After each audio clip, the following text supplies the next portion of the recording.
At 16, my parents forced me to give my college fund to my brother's failed startup, promising he'll pay you back tenfold. He never did. Now I'm a CPA. He's bankrupt, and they're furious I won't invest in his second business or loan the money. Hey Reddit, ever been told you're the responsible one in your family? Sounds like a compliment until you realize it's code for the one will bleed dry while making excuses for everyone else. Buckle up, because I'm about to share the wildest family betrayal story that spans over a decade of BS. So I, 28 male, have been the family workhorse since I could walk. My older brother, Derek, 21 male, has always been the visionary, which is apparently family code for someone who's never held a job longer than 6 months, but always has $1 million idea that requires someone else's money. Growing up, the favoritism was so obvious it would make a soap opera writer say, "Dial it back a bit." Derek was the firstborn, the golden child, the one who could charm his way out of anything. Meanwhile, I was the backup kid, the one they had just in case the first one didn't work out. Let me paint you a picture of what my childhood looked like. When Derek flunked out of algebra, my parents hired him a tutor at $80 an hour. When I struggled with geometry, my mom handed me a textbook and said, "Figure it out, you're the smart one." That became the theme of my entire existence. Derek gets support, I get expectations. Christmas was a masterclass in favoritism. Derek would get the latest gaming console, designer clothes, whatever he'd been whining about for months. My pile? Practical gifts. Notebooks for school, socks, maybe a gift card if I was lucky. "You're so mature," Mom would say. "You understand that experiences matter more than things." "Sure, Mom. That's why Derek's getting an Xbox 360 while I'm unwrapping a pack of mechanical pencils." The double standards went beyond gifts. Derek totaled Dad's car drag racing with his friends when he was 17. Their response? "Boys'll be boys. At least he's okay." When I got a parking ticket at 16 for being 6 inches into a fire lane, I was grounded for a month and had to pay the fine from my savings. Different kid, different rule book. Here's another example that still makes my blood boil. When I was 15, I saved up for 6 months to buy a used guitar. Worked odd jobs, mowed lawns, shoveled driveways in winter, finally had enough for a decent acoustic from the pawn shop. 2 weeks later, Derek borrowed it for a party, left it in someone's backyard, and it got stolen. My parents' response? "Things are just things. Don't be so materialistic." But when Derek lost his phone at the same party, they bought him the newest iPhone the next day because he needs it for school. I never got another guitar. Never asked for anything again either. Learned my lesson real quick about what family meant in our house. By the time I was in high school, I'd accepted my role. Keep your head down, work hard, expect nothing. I got straight A's, joined every club that would look good on a college application, and started a lawn care business in the summers. Saved every penny because I knew nobody was coming to save me. The thing about Derek is he wasn't just enabled, he was celebrated for his mediocrity. He'd drop out of community college, he's finding himself. He'd quit another job. Traditional employment isn't for creative minds. He'd move back home at 24 with no plan. Family supports family. I remember one particular family dinner when I was about 14. I'd just gotten my report card. Straight A's, honor roll, teacher comments praising my work ethic. I was actually excited to show my parents. Pathetic, I know, but I still wanted their approval back then. I handed the report card to my dad. He glanced at it, nodded, and said, "Good job, keep it up." Then he turned back to Derek, who was explaining why he'd failed his driver's test for the 3rd time. My mom spent 45 minutes reassuring Derek that the test was unfairly designed and didn't measure real driving ability. My report card sat on the counter, forgotten, until I picked it up myself and put it in my backpack. That was the moment I stopped expecting anything from them. Took me a few more years to stop hoping, but the expecting, that ended right there over spaghetti and meatballs. But when I got accepted to 3 different universities, "That's nice, honey. Can you help your father move the furniture this weekend?" Now here's where the real story begins. When I was 16, my grandparents passed away within months of each other. They left behind a modest estate that got divided among their children. My parents got about $180,000 after everything was settled. Decent money, enough to make a real difference for a middle-class family. My grandfather had always seen me. While my parents were busy praising Derek's potential, Grandpa would sit with me at his kitchen table, teaching me about budgeting, compound interest, and the value of a dollar saved. He was old school, Depression-era mentality, believed in hard work and fiscal responsibility. Before he passed, he told my parents he wanted $40,000 of his share set aside specifically for my education, not Derek's, mine. He'd watched how things worked in our family and wanted to make sure I had a fair shot. "That boy's got a head for numbers," he told my dad. "Don't let it go to waste." My parents agreed. For about 2 years, that money sat in an account with my name on it, designated for college. I checked it religiously, watching it grow with modest interest, planning which schools I could realistically afford, calculating how much I'd need for room and board. It was the one thing I had that was truly mine. Then Derek had his eureka moment. He burst into the house one night when I was doing homework, practically vibrating with excitement. He'd discovered the future of retail, personalized subscription boxes. Original, right? This was 2012. Birchbox had just blown up, and suddenly every entrepreneur wannabe with a laptop thought they could replicate it. Derek's revolutionary idea: subscription boxes for adventure gear. Basically, you pay $50 a month and get random outdoor equipment. Nobody asked for a compass one month, some paracord the next, maybe a pocket knife if you were lucky. He called it Wildbox. My parents ate it up like it was filet mignon. "This is it," Dad said, eyes practically glowing. "This is what Derek's been building toward." Building toward what? A lifetime of half-finished projects and borrowed money. But I kept my mouth shut, because at 16, my opinion carried about as much weight as a balloon in a hurricane. The problem was startup costs. Derek needed $60,000 to really do this right. Inventory, website development, marketing, a warehouse lease, the works. He had a whole presentation with slides and projections that looked impressive if you didn't know anything about business. My parents had already spent most of their inheritance on renovations and a new car, but there was still that $40,000 sitting in an account, my college fund. The family meeting was called on a Sunday night. That's never a good sign. Nobody calls a family meeting to announce we're going to Disney World. I walked into the living room to find my parents and Derek arranged like a tribunal. Derek had his laptop open to his presentation. My stomach dropped. "We need to talk about an investment opportunity," Dad started, using his serious voice. I already knew where this was going. For the next hour, I watched Derek pitch Wildbox like he was presenting to Shark Tank instead of his own family. Market opportunity, competitive advantages, projected revenue. He threw around buzzwords like disruptive and scalable and first mover advantage. Then came the ask.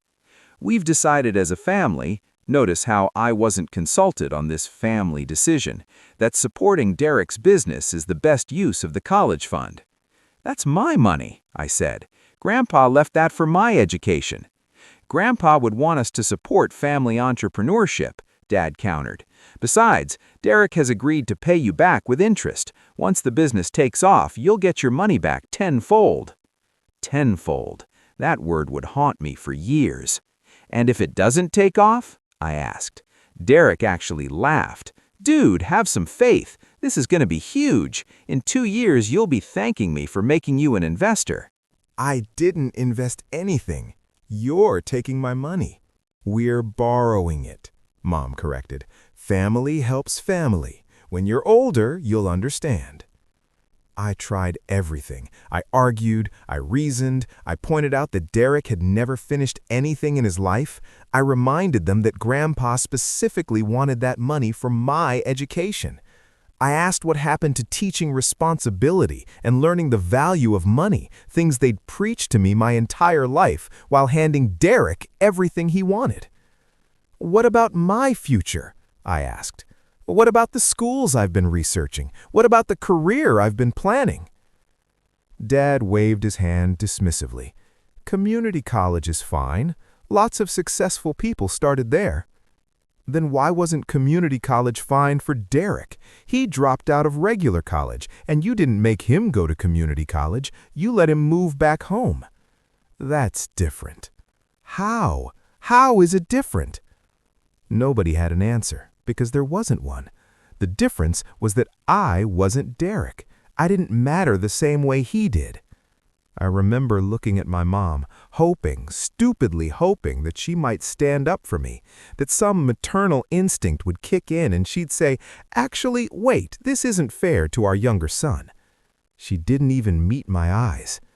"It's decided," she said quietly. "This is what's best for the family." Best for the family. Translation, best for Derek, as always. It didn't matter. They'd already made up their minds. The next day, they transferred the $40,000 out of my college fund and into Derek's business account. I wasn't even a co-signer. Turns out, when you're a minor, your parents can do whatever they want with money in your name. The only concession I got was a handwritten "I owe you" from Derek, promising to repay $40,000 plus 10% interest within 3 years. My dad witnessed it, like that made it legally binding. Spoiler alert, it didn't. I watched my college fund disappear into subscription boxes full of cheap compasses and emergency blankets that nobody wanted. Wildbox lasted exactly 14 months. Derek burned through that $40,000 like it was kindling. The website alone cost $15,000 because he insisted on custom development instead of using Shopify like a normal person. The inventory was another $20,000, most of which ended up in our parents' garage when the business folded. Marketing ate the rest. Facebook ads that targeted the wrong demographics, Instagram influencers who took his money and delivered nothing. I remember one dinner where Derek bragged about partnering with an influencer who had 50,000 followers. He'd paid her $3,000 to post about Wildbox. I asked how many conversions he got from that partnership. "What do you mean, conversions?" "How many of her followers bought subscriptions?" He had to check his phone. 4. 4 subscribers for $3,000. $750 per customer. His subscription was $50 a month. It would take over a year for each of those customers to pay back the cost of acquiring them, assuming they didn't cancel, which most subscription customers do within 3 months. "That's not sustainable," I said. "You don't understand brand awareness," he shot back. At its peak, Wildbox had 47 subscribers. 47. Derek acted like this was a major achievement. "We're growing organically," he'd say during family dinners, which had become insufferable progress updates that I was required to attend. "Once we hit critical mass, it's going to explode." I tried to point out the math once. "Derek, you have 47 subscribers paying $50 a month. That's $2,350 in revenue. Your overhead is at least $4,000 monthly between the website, inventory, and warehouse costs. You're losing money every single month." "You don't understand startup economics. It's about market penetration first, profit later." "That only works if you have outside funding to cover the burn rate. You don't. You have my college fund, which is already mostly gone." "Negative energy is why you'll never be an entrepreneur," he shot back. My parents nodded along like he'd said something profound.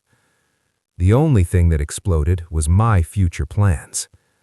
By month 10, Derek was asking for more money, just another $10,000 to really scale up the marketing. My parents, who had no more inheritance left, suggested I get a part-time job and contribute my earnings. I told them absolutely not. That was the first time I'd ever directly defied them, and the look on their faces was almost worth the aftermath. "You're being selfish," Mom said.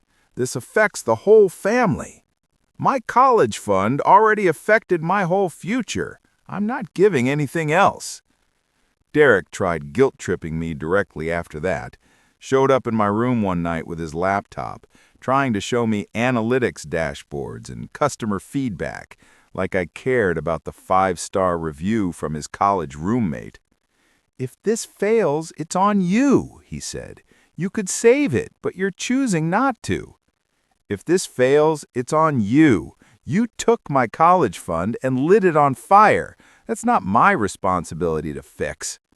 He called me a piece of work and stormed out. Didn't talk to me for 3 weeks after that, which was honestly the best 3 weeks I'd had in years. At month 14, Derek announced Wildbox was pivoting, startup speak for failing. He tried to rebrand as a camping equipment review blog, then an outdoor adventure planning service, and finally gave up entirely when the website hosting bill went unpaid and the whole thing got taken down. The warehouse lease broken early with a $4,000 penalty. The inventory donated to Goodwill because nobody would buy it. The investor, me, left with nothing but a worthless IOU and a brother who couldn't even look me in the eye. When I asked about my money, Derek had a convenient excuse ready.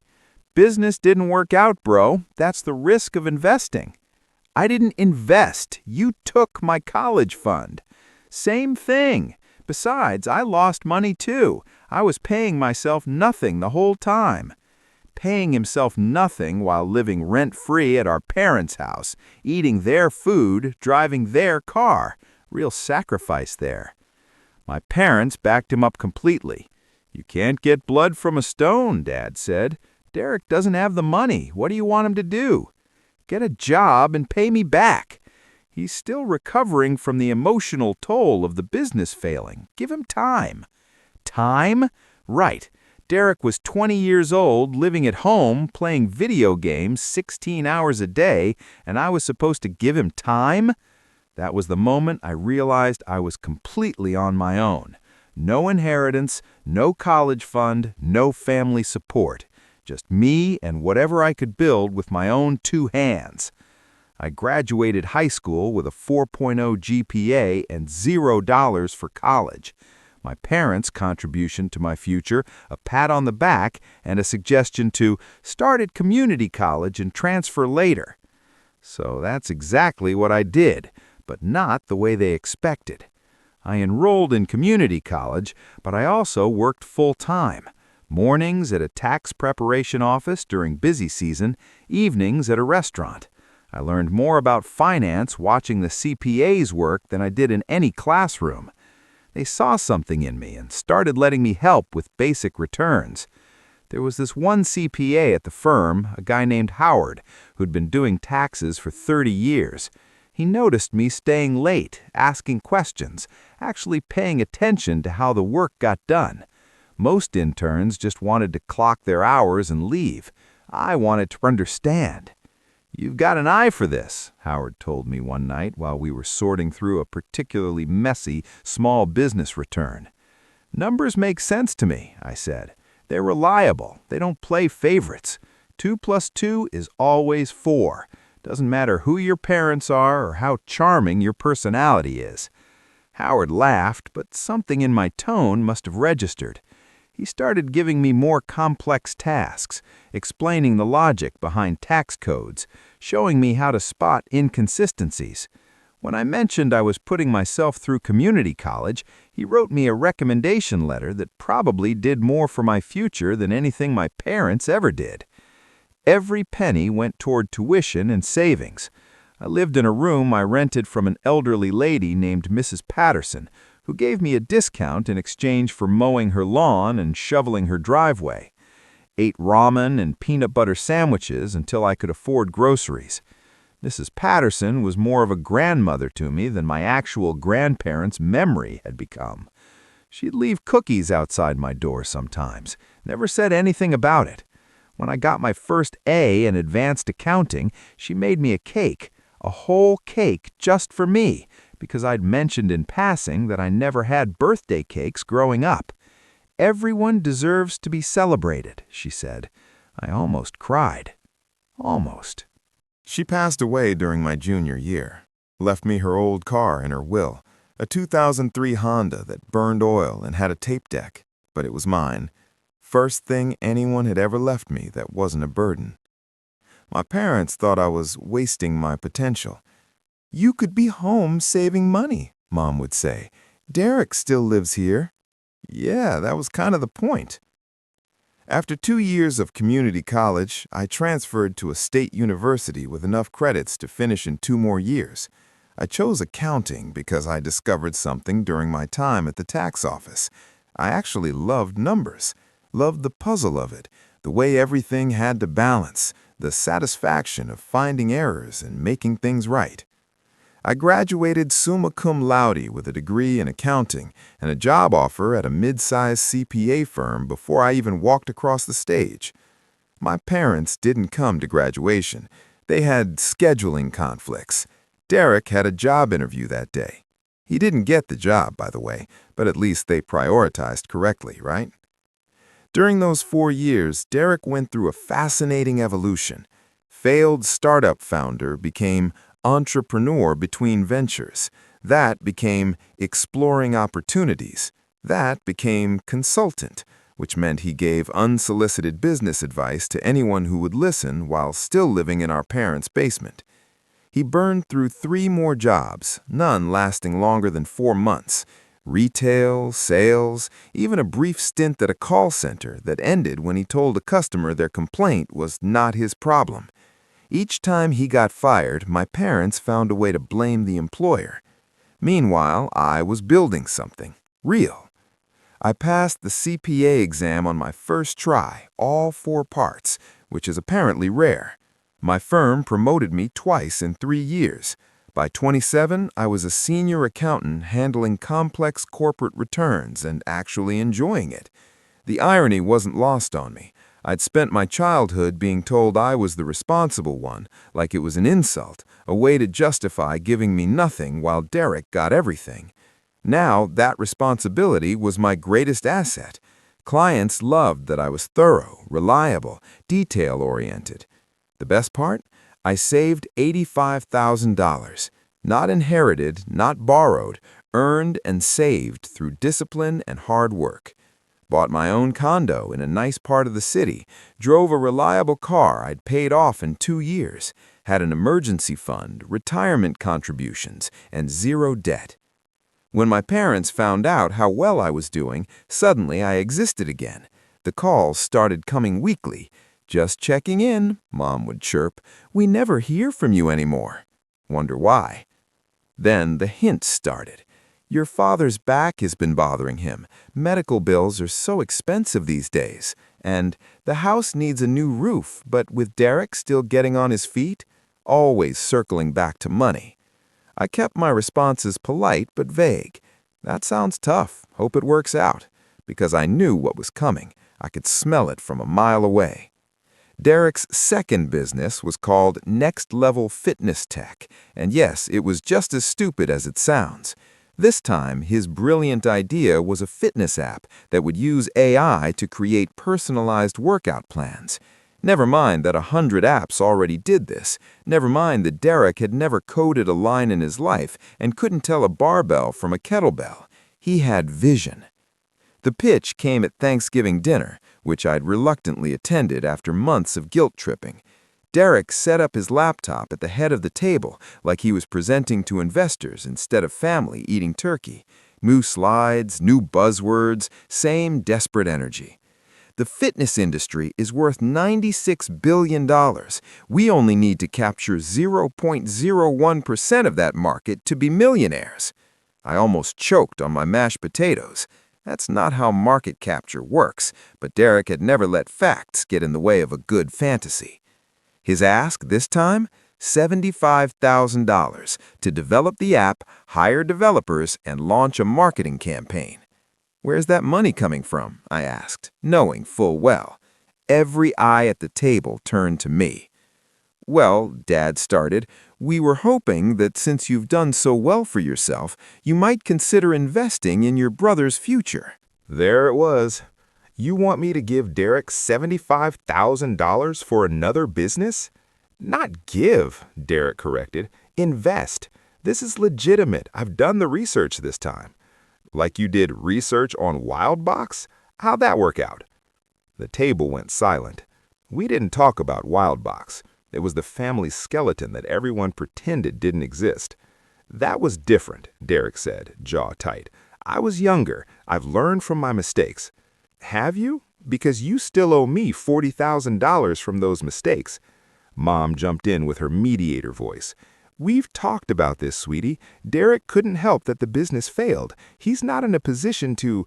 It's been 12 years, Mom. 12. He hasn't paid back a single dollar, and now you want me to hand over more money? It's called believing in family, Dad said, using his disappointed voice. I looked around the table at these people who'd taken my college fund, watched me struggle through school while Derek played video games, never once acknowledged the unfairness of any of it, and now wanted me to fund round 2 of the Derek Show? No. Simple, final, one word. What do you mean, no? Derek asked, genuinely confused, like the concept of being denied was foreign to him. I mean, no, not happening. I'm not giving you money. This isn't giving, it's investing. You'll get returns.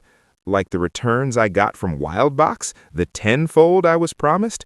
Where's that money, Derek? I told you the business failed. That's not my fault. It was your business. Of course it's your fault. Derek stood up, knocking his chair back. You know what your problem is? You're bitter. You've always been bitter because I'm the one with ideas, and you're just the one who's good at math. I'm good at math enough to know you've cost this family over $50,000 with nothing to show for it. I'm good at math enough to build a career while you built excuses. And I'm good at math enough to know that giving you 75 grand would be like setting it on fire. Mom started crying. Dad's face turned red. Derek looked like he wanted to flip the table. If you don't help your brother, you're not welcome in this house anymore, Dad said.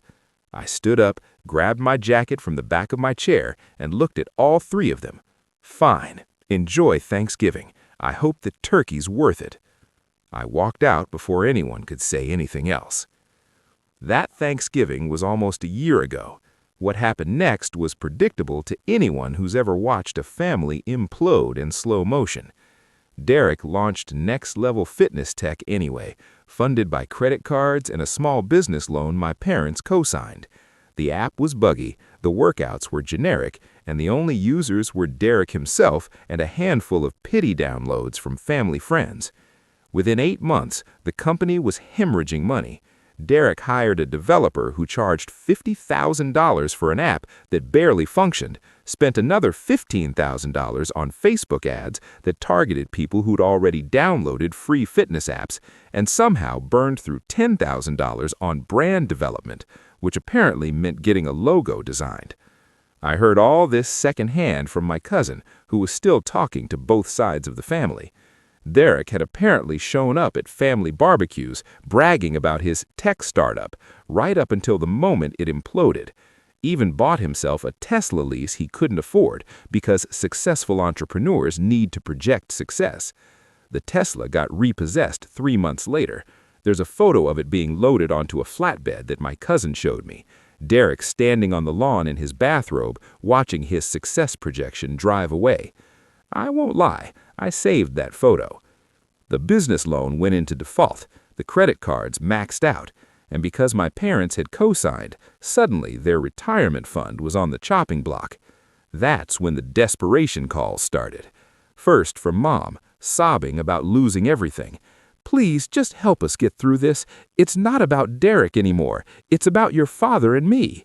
Then from Dad, trying the stern approach. You have a responsibility to this family. We didn't raise you to abandon us. You're right, you didn't raise me at all. I raised myself while you were busy raising Derek. He hung up on me. I considered that a win. Then from Derek himself, attempting something resembling humility. Look, I know I messed up. I know I owe you money, but if you could just help out, I swear I'll pay everything back. I'd heard that song before. My response to all of them was the same. I'm not giving you money. The fallout has been exactly what you'd expect from a family that never learned accountability. Derek declared bankruptcy last month, lost everything. Not that he had much to begin with. He's back living with my parents at 31, sleeping in his childhood bedroom, playing the same victim card he's been holding since he was a teenager. My parents are selling their house because they can't afford the mortgage payments after the loan default destroyed their credit. They've had to downsize into an apartment, a major step down from the home they'd lived in for 30 years. They blame me, of course. "If you just helped us when we asked," Mom says every time we talk, "none of this would have happened." "If you hadn't taken my college fund to fund Derek's first failure, you'd have a cushion right now," I reply. "If you hadn't co-signed his second disaster, you'd still have your house. Every choice you made was about Derek. The consequences are about Derek, too." Edit 1. Wow, this blew up overnight. Thanks for all the awards and support. Didn't expect this to resonate with so many people. Edit 2. For everyone asking, yes, I've consulted with a lawyer about the original $40,000. Statute of limitations is long past. Sometimes the win isn't about getting money back, it's about not losing anymore. Update 6 months later. Hey Reddit, back with the update you've been asking for. Things escalated in ways I genuinely didn't expect. So after my original post, my parents and Derek kept up the pressure for a few weeks. Calls, texts, emails, even showing up at my condo once. I stopped answering, stopped engaging, and eventually they got the message. Or so I thought. About 2 months ago, I got a call from a number I didn't recognize. Normally, I'd let it go to voicemail, but something made me pick up. "Is this my company name CPA firm?" "This is their senior accountant. How can I help you?" "My name is Agent Reeves. I'm with the IRS Criminal Investigation Division." My stomach dropped. In my line of work, those words are basically, "Here comes your worst nightmare." "I'm calling about a return filed under your name and credentials. We flagged some irregularities." It turns out someone had been filing fraudulent tax returns using my CPA license number, returns I'd never seen, for clients I'd never met, claiming refunds that went straight into accounts I had no knowledge of. The IRS traced the IP addresses. 3 guesses who was behind it? Derek. When I confronted my parents about it, because of course I had to involve them, the whole story came out. Derek had borrowed some of my old mail that had my license information on it. He'd been running a fraudulent tax refund scheme for the past 8 months, filing fake returns for people he met online and splitting the refunds with them. He thought he was being clever. He was being a federal criminal. "He was just trying to make money," Mom said, like that was a defense. "He committed identity theft against me and tax fraud. That's federal prison." "Mom, can't you talk to them? Explain that it was a misunderstanding?" I actually laughed. A misunderstanding? He stole my professional credentials and used them to defraud the government. There's no misunderstanding here. The IRS investigation moved fast after that. Turns out Derek's clients were mostly fake identities he'd purchased on the dark web. The refunds totaled over $180,000 across dozens of fraudulent returns, all filed under my name. Agent Reeves walked me through what Derek had done. He'd set up a whole operation in my parents' basement, bought stolen Social Security numbers, created fake W-2s, filed refunds claiming massive refunds for people who didn't exist. The refunds went to prepaid debit cards that Derek would cash out at ATMs all over the city. He was actually pretty sophisticated about it, Reeves said, kept the individual returns under $10,000 to avoid certain flags, spread them out over months. If he hadn't gotten greedy and used my credentials, he probably could have gotten away with it longer. Why my credentials? CPA-prepared returns get less scrutiny. They look more legitimate. Having your license number on file meant the IRS was less likely to flag them for review. Derek had been doing this for 8 months. 8 months of federal crimes committed in my parents' house using my professional identity, and they had no idea? I didn't believe that for a second. Agent Reeves was actually sympathetic once I provided all my documentation, proving I had nothing to do with it. My actual client records, my work schedule, the fact that I was in client meetings during times when these fraudulent returns were being filed from an IP address at my parents' house. "We see this more often than you'd think," Reeves told me. "Family members using each other's credentials. Usually doesn't end well for anyone." Derek got arrested 3 weeks ago. Federal marshals showed up at my parents' apartment at 6 a.m. and took him away in handcuffs. Mom called me hysterical, demanding I fix this. Fix what? He committed federal crimes. He's your brother. He's a grown man who made his choices. I didn't put those handcuffs on him. The United States government did. She hung up. Called back an hour later, calmer but still delusional. "The lawyer says they might offer a plea deal if you testify that Derek had permission to use your credentials. You want me to perjure myself, commit a federal crime to cover up his federal crimes? It's not perjury if—" "It's exactly perjury, Mom. It's lying under oath. And even if I wanted to help him, which I don't, I'm not going to prison for Derek. I'm not losing my license for Derek. I'm not throwing away everything I built for Derek. You always were selfish, and you always were blind. I guess we're both consistent." The charges are serious: wire fraud, identity theft, tax fraud, and conspiracy. My public defender says he's looking at 3 to 7 years if he takes a plea deal, more if he goes to trial. The prosecutor apparently has a stack of evidence a foot thick: transaction records, IP logs, the fake IDs Derek bought, everything. My parents tried one last Hail Mary. They showed up at my office, my actual workplace, demanding I testify as a character witness for Derek in front of my colleagues. My boss had to escort them out. My boss, a woman named Patricia, who had been running the firm for 20 years, pulled me into her office afterward. "How long has this been going on?" I gave her the abbreviated version: the college fund, the businesses, the enabling, the fraud. She just shook her head. "I've seen a lot of family dysfunction in this business. Tax season brings out the worst in people. But this," she trailed off, "you're handling it well." "I've had practice. Take the afternoon off if you need it." "I'd rather work, honestly. Numbers don't ask me for money." She laughed. I wasn't entirely joking. That was the final straw. I filed a restraining order against all 3 of them the next day. The hearing was 2 weeks ago. My parents showed up with a lawyer they couldn't afford, trying to argue that family disputes shouldn't involve the courts. The judge disagreed. The restraining order was granted: 500 feet, no contact, no exceptions. My parents' lawyer tried to make me look like the bad guy. "Your Honor, my clients are elderly people going through a difficult time. Their son is facing serious charges. They've lost their home, and now their other son wants to cut them off entirely. This is a family matter, not a criminal one." The judge asked me if I had anything to say. I did. I laid out the timeline: the stolen college fund, the 12 years of broken promises, the second business that destroyed their finances, and finally the identity theft that could have ended my career and landed me in prison. "Your Honor, I've given this family every chance. I've been patient, I've been understanding, I've been the bigger person for over a decade.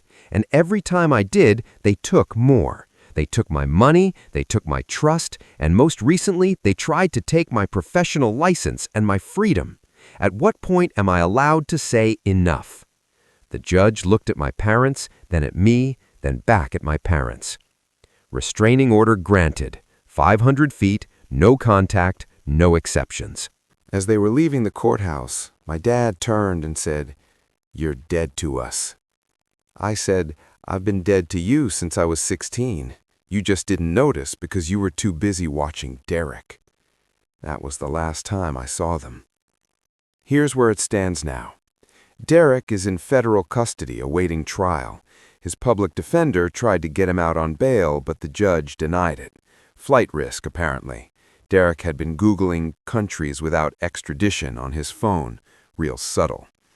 My parents lost their apartment because they couldn't make rent after spending their savings on Derek's lawyer. Last I heard through my cousin, they're living with my aunt in another state. The IRS cleared me completely. My license is intact, my reputation is intact, and my firm actually gave me a raise for handling a difficult situation professionally. Apparently, not losing your mind when your brother tries to destroy your career is a marketable skill. I've started seeing someone, a woman I met at a professional conference. Her name's Rachel. She's a financial analyst. We bonded over spreadsheet jokes, and she knows the whole story. Her response, "Sounds like you need better family. Lucky for you, I've got a big one, and they actually like each other." I met her parents last month. Her dad shook my hand, her mom made me a plate of food without asking if I was hungry, and her brother asked if I wanted to watch the game with him. Normal family stuff that felt completely foreign to me. The first time I had dinner at their house, I didn't know what to do. Nobody was asking for money, nobody was explaining why someone else's failure was actually my responsibility. They just talked, laughed, asked about my day like they actually wanted to know the answer. Rachel caught me staring at the wall at one point. "You okay?" "Yeah, this is what family is supposed to look like, isn't it?" She squeezed my hand. "This is what your family looks like now if you want it to be." When I told them about my situation, the abbreviated version, her mom just shook her head and said, "Some people don't deserve the children they get." Her dad was more direct. "You ever need anything, you call us. That's what family does, the real kind." I'm not going to lie and say I don't think about my biological family. I do, but I think about them the way you think about a house you used to live in that burned down. You remember it existed, but you don't want to go back. Derek's trial is in 4 months. I've been subpoenaed as a witness for the prosecution. The federal attorney walked me through what they need: timeline of the identity theft, documentation of my credentials, testimony about my relationship with Derek. "Just tell the truth," she said. "That's all we need." "That's all I've ever done." She smiled. "That's why you're on our side of the courtroom." If you enjoyed this video, please hit that subscribe button. It really helps the channel and helps us bring you more and better stories.